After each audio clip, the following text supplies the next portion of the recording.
In March 2017, I published A Life for a Purse after so many years of telling people I'm going to write a book.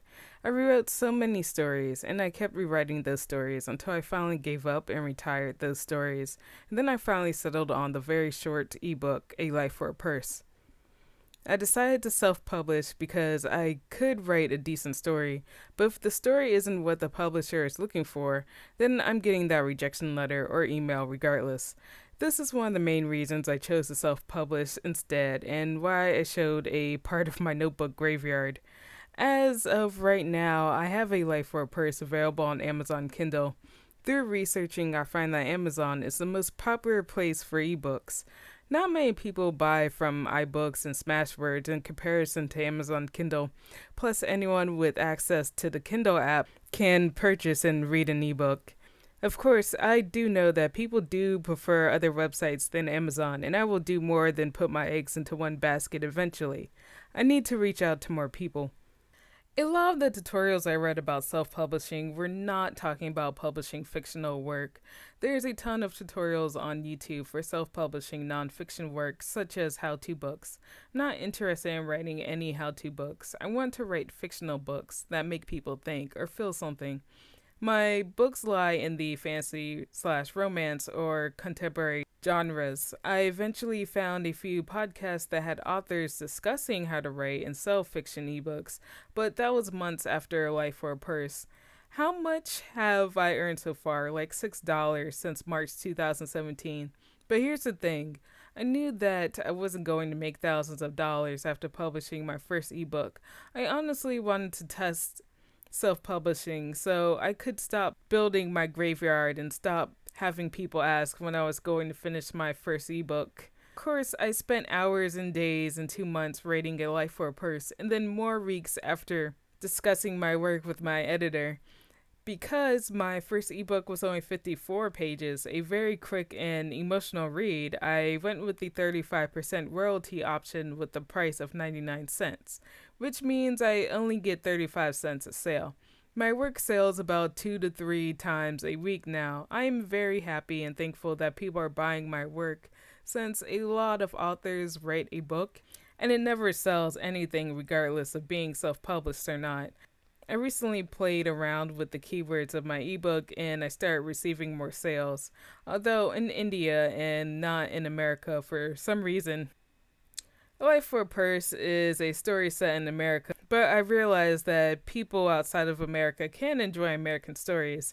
I know it's not rocket science, and I know that's pretty much common sense, but it's interesting to see how I'm not selling in America, but in other parts of the world. I want more sales because the more sales I get, the better my chances of receiving more reviews. When I browse on Amazon, I look at the reviews first. Reviews tell me what people think before I make a choice. Buying a book without reviews is a bit of a gamble. Although I am curious as to know if any of you guys have ever bought a book on Amazon or anywhere without knowing what the reviews were first. I spent too much money on marketing, way too much. I got addicted to Fever. Fever is a website where people can pay for a variety of services at a base price. I paid for a lot of the I can advertise your ebook to my huge following or my Facebook pages and you'll make a ton back.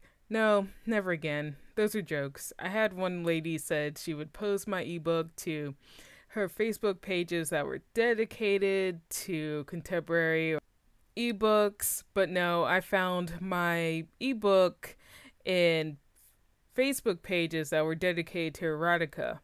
Never again. I was fine with paying for a book cover, formatting the ebook, and a book trailer. Although I'll try to do all of these things alone for my second ebook, I honestly think I should become better with social media in order to connect with potential readers. I found that my amount of followers on my various social media accounts did grow once I showed that I could write a book instead of talk about writing a book, which a lot of people do instead of actual writing. Last point, I finally came to terms with my family hating that I'm a creative person. Sadly, it's really common for family members to have something against the only creative person in the household or their family overall. Way too common. I've had and still do get shit for writing or mentioning a creative project I'm working on. Only when I finally finished my first ebook did this terrible reality finally sink in. My family's phone conversations about how horrible it is that I write. No one cares about my work when they think I can't hear them. Or when I try to share my creativity with others in front of my family, and my family tries their best to shut me up. I came from a family where sharing everything was deeply encouraged. I was raised to believe that family would support me in everything that I do. I think a lot of people are raised that way. Sadly, that's not always the case, especially for me. Accepting this has made me happy, actually. Realize that friends do exist, and friends can be a whole lot better than family in a lot of cases. Family isn't everything. That's something that I'll never forget and always remind myself. I no longer feel that sense of trying to seek family approval as most children do, because it'll never happen for me, so I was pretty much set free.